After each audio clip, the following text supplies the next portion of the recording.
Hi, I'm absolutely delighted to be joined by Jehan today. Jehan is the Chief Exec of Infomate PVT Limited and is joining me today from Sri Lanka. So welcome, Jehan. It would be great if you could start off by giving us an introduction to Infomate, but much more importantly, an introduction to Infomate's rather unique approach to delivering business services. Thank you very much indeed, Kerry, and thank you all for giving me an opportunity. I'm delighted. So, Infomate has been in business 17 years. We were the first shared services center in Sri Lanka. So, we were set up as a shared services center for the John Keells Group, which is Sri Lanka's best known conglomerate, a company of 150 years, interestingly of British origin. It was set up by the John brothers. So it was small early days. We were doing work for the JKH group. Since then, we have grown into the one of the top six BPO exporters in Sri Lanka. Today, we have work from UK, Australia, Nordics, Saudi. We've done projects in North America. We've made huge progress. And an area that we're very strong in is finance and accounting services because Sri Lanka has a wealth of UK qualified accountants, ACCA and CIMA.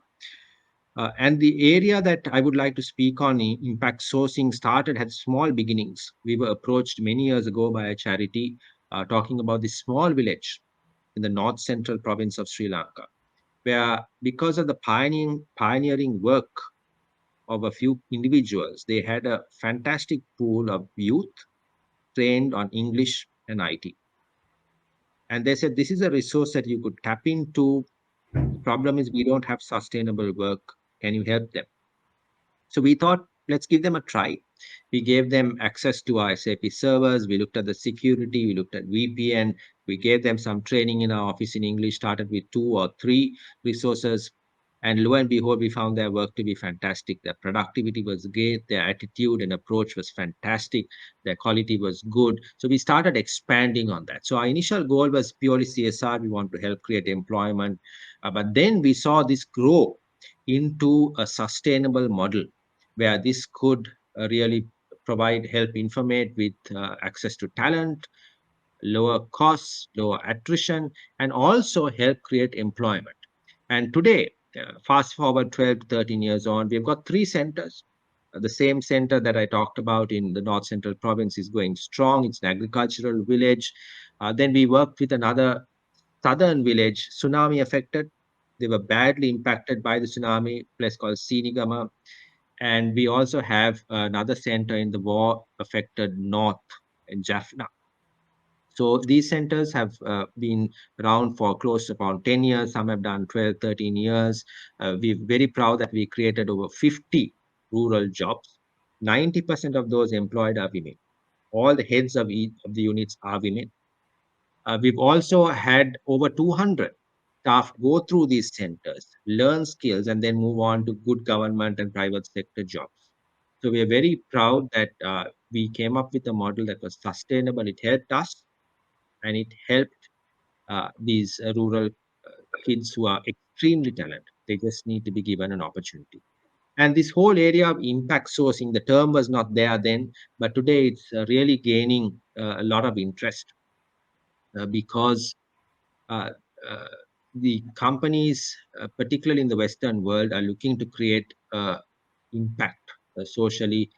Looking at climate, we see companies championing climate, diversity, and I think this is a great opportunity for a win-win.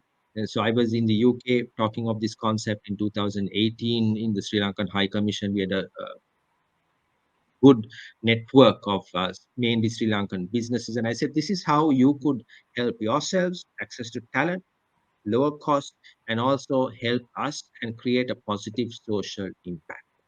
Right? So I would like to encourage uh, fact finding in this area and look at this rather unique model of having services and resources whilst you create a social impact. It sounds like a complete no-brainer to me. So what are the obstacles to people actually adopting it, and why would anybody sort of say no? As you say, it's a win-win. So I think one would be knowledge, creating awareness, and that's why I was, very keen and very grateful for the opportunity to be featured with GSA. because it creates awareness. So I think once people have a better understanding, then the other requirements could be security, information security. Will my information be secure? Yeah. Then, for instance, a lack of knowledge about Sri Lanka and about Infomate. Now, these are all things I think once we start a discussion that we have very detailed documents, including our certifications, the assurances that we have, some of the big global brand names that we service. And these are very well known companies. In the UK, we are servicing some big brands. In Australia, we've been working there for over a decade. In the Nordics, in Sri Lanka, we serve some big multinationals.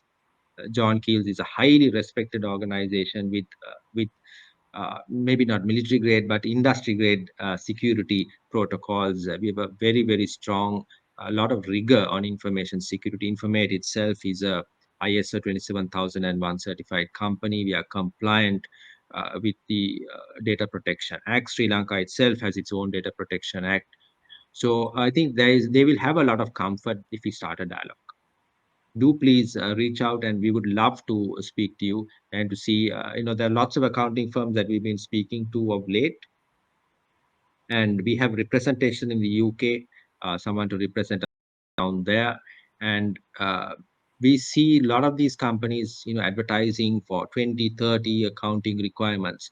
So I would say just explore, try it with 5 resources in Sri Lanka, see how the experience is. And if you are comfortable, satisfied with it, you could take it forward. And right now, as you know, Sri Lanka is a little bit in the news for some of the economic challenges that we are having. And one of the biggest areas that we need help with is with forex. So this industry is key because it's one of the key export revenue earners for the country. It's the fourth largest export revenue earner for Sri Lanka, the IT BPM industry. So as we were speaking earlier, it will also make a social impact. It will help you. It will help us. Right, obviously you have brought up the issues in Sri Lanka. Do you want to just give us a brief update on the current status there today? Absolutely. So we've gone through a couple of tough months, but Sri Lankans are very resilient. And some of the recent updates is that we have a president who has been selected, nominated, appointed by the parliament. He's a well-known, well-respected figure. He's been in politics for over 40 years, a 6-time prime minister, Ranil Wickremesinghe, highly respected and accepted, particularly in the West. He is seen as a steady pair of hands who will guide us through this crisis. Some of the appointments have come in, including in the central bank, that independence has been restored. All the right moves have now been taken. Discussions with the IMF are well underway. And the expectation is that we will have the agreements in place by end of this year. That gives a lot of confidence. And also a lot of the short-term issues that we've had, disruptions to fuel, disruptions to electricity, disruptions to gas supplies, have eased. So that has brought a lot of relief. So we are optimistic that whilst we have some tough months ahead to go, that the worst is past and that we are now on the upward trend. Also, as we were discussing, we've been sort of quoting this line, never waste a good crisis.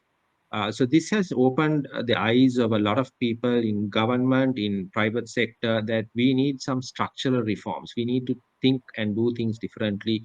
So some of the corrections to the state-owned enterprises, some of the government expenditure, to our tax regime, those structural changes may be a little bit unpopular, but we need to take those hard calls now. And this could be just the stimulus that we needed. So I think my reading is coming out of this by 2024, that it will be a much more sustainable, much more competitive Sri Lanka that will emerge uh, post 2024. And we would have learned and imbibed valuable lessons from this. The IT BPM industry, of which I play a role as vice chair of SLASCOM, they have taken some very proactive steps. Those include the pivot to renewable energy, both for companies and also for employees. We've adopted more hybrid work arrangements, reduced travel. We've got carpooling. We've got a great bike to work initiative, promoting healthy lifestyles. So some very progressive steps have been taken to ensure that we come out of this quickly and that we cope with the current challenges. And we proved extremely resilient, very successful.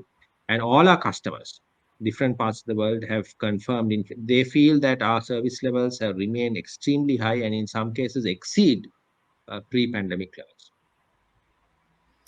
Well, that's fun. That's a fantastic turnaround story, isn't it? So great to hear the progress that is now being made. So going back to the impact sourcing story, when you find individuals and train them up, aren't you then concerned that you've done all the investment in giving them the skills just for, say, somebody else maybe to take advantage of? What's your view on that?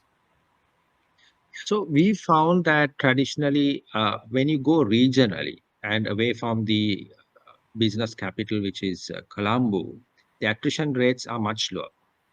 So the investment actually we've got several uh, associates of each of these units who have done more than 10 years with us. And we go and celebrate those occasions. I've been personally for several of those. We've had speeches, and we've had, invited their families and really marked those occasions because they're very special to us, right? So we believe in investing not only in training but in the relationship aspect. And we found that throughout this crisis, whilst we've had more attrition in Colombo, these units regionally have done very well in terms of retention. And we are also proud, Kerry, that over 200 young boys and girls have passed through these units. A lot of them have gone on to get very good government and private sector jobs after working with us. So once they work for 2 to 3 years, if they get a better opportunity, because now they have got great skills. They worked on SAP, they worked on John Keel's processors, which are some of the best in the world, and some of them get picked up. We are delighted to see that. And we are very proud, and we do maintain relations with all of them. So as I said, we see our purpose not just as business. We believe in making a difference through business. So once they've done 2 to 3 years, if they get a better role, I think we've recovered our investment, and we feel that we've invested in the future of a young person. We've invested in the country. That's great. And would you say you're fairly unique as a company doing this in Sri Lanka? So we were the first to pioneer the concept of rural BPO, and we've done a case study on this. It's published on the Sluscom website, and we want to encourage adoption of this model by other companies, both in the industry and in the general public. So there's been a lot of interest, and we see rather than rural, we don't see too many people adopting the rural concept that we did, but we seen lots of companies expand regionally. So I have a lot of my colleagues in the IT BPM industry now having set up operations in multiple cities of Sri Lanka. So that way they are not only creating a social impact, they are also uh, creating new talent pools. So we are also constantly looking at creating new talent pools, and we will see more regional expansion from Infomate as well as other companies in the industry. Okay, great. So I'm really keen to understand whether you as Infomate give your customers delivery teams that include impact workers, or whether your customers are now beginning to come to you and say, do you know what, I want a percentage of my team to comprise of impact workers. I'm not sure if we're mature enough for that yet. Are you seeing it happen that way, or is it you that's really pushing the initiative? So at this moment, we see two trends. One is the overall interest amongst a lot of companies, a lot of corporates in this whole area of ESG. So Yeah. not necessarily limited to impact workers, but into the whole area of sustainability. So we have questions, for instance, on our gender diversity, on our gender policies, then some of the social projects that we have initiated on our climate initiatives. And they love the fact that we make a social impact. And when we share details of this project, we've had not too many inquiries actually asking us whether we could have uh, impact workers on their project. That hasn't really come about as yet. But in the one case that I mentioned with the Australian client, we proposed it. They loved the idea, and we did it. So I think as we create more awareness of this concept, we will have more adoption and hopefully more inquiries. So I would like, even to those listening to this podcast, do please reach out if you would like to make a social impact, make a difference. Try out this model and see how it will benefit you. It will also make a difference in someone's life. I always say, tell my team, if you can make a difference in one life, uh, it's a significant thing. Right, so just to close, where would you like your program to be in 2 to 5 years from now? What would success look In like? Sure. So from a company standpoint, Infomate is now among the top six BPO exporters. We feel that we have immense growth potential. We think there's a very good cultural fit with the UK, with the CMAs and the ACCAs, and the fact that we are a company of British origin. And together with that, we would like to see a significant percentage, I would say 20 to 30% of the work being done regionally by impact workers. Wow. Right, that's the goal that I would like to see.